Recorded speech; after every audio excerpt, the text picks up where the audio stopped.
All right, we're back. We're back on the workbench. We have another Lexus lost key replacement we're doing. Blast from the past. This is going to be a 1998 Lexus ES300. It's still amazing that I get cars that are like 26 years old. People still send me the ECUs and the lock. So obviously they still on the roads and they kicking and they're running live. So customer sent the door lock. Customer sent the ECU. So basically, as usual, what I'm going to do, plan of action, is first thing I'm going to do is I'm going to figure out the exact cuts to the lock, make sure I cut a key that's working nice and smooth, factor in the wear and tear, basically make sure it's working nice and smooth. After that, I'm going to take the chip data, program it into the ECU, so the anti-theft system will allow the vehicle to start. That's basically what I'm going to do. I'll come back.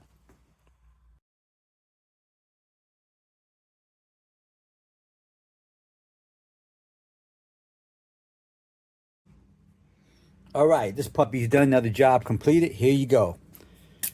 Here's a brand new key we made. Nice spring action. Now, those of you that get keys made from somebody and the key gets stuck and then you got to force it over, that ain't a good key. What you want is spring action like this. So what I did was I figured out what the exact cuts was. It wasn't working correctly at that point, but I could see where the hang-ups was. So I just factored in the wear and tear so I can get it to work like this. So if it's working the door lock, it's going to be working the ignition pretty good. Got to keep in mind, when you're dealing with older cars with some wear and tear, unless the customer's starting to have problems with the key turning, then what I'm going to do is I'm going to create the key by the exact cuts, and then I'm going to factor in wear and tear so it'll work nice and smooth. And that's about it. On this particular one, it does have a chip, so it is programmed into the system. Let me grab my little thing here. Let's see if we can get it going. There you go. So if my little device can read it, the car can read it. So you got the little antenna ring around the ignition that reads the chip. So that's about it. Once that reads it, it'll talk to the ECU, and boom, it'll tell the car, hey, start up. So if you need my help, give me a call. I'll tell you how much it's going to cost, what to send me, how long it's going to take. If you want to do some research on me, just look at all the videos, look at the rest of the videos on the channel.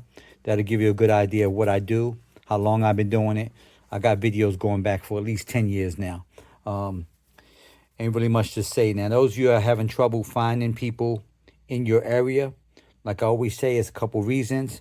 One, they may not get enough calls to do this type of work. So obviously, if they don't get enough calls, they're not going to spend the money. It's not good business to buy stuff you're not going to use.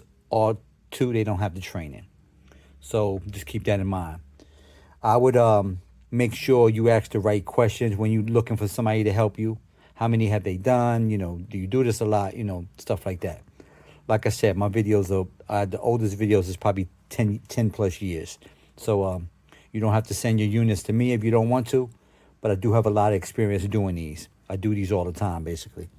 But again, appreciate y'all for watching as usual. All my mechanics, all my used car dealers that send me work, I appreciate y'all. And that's it for now.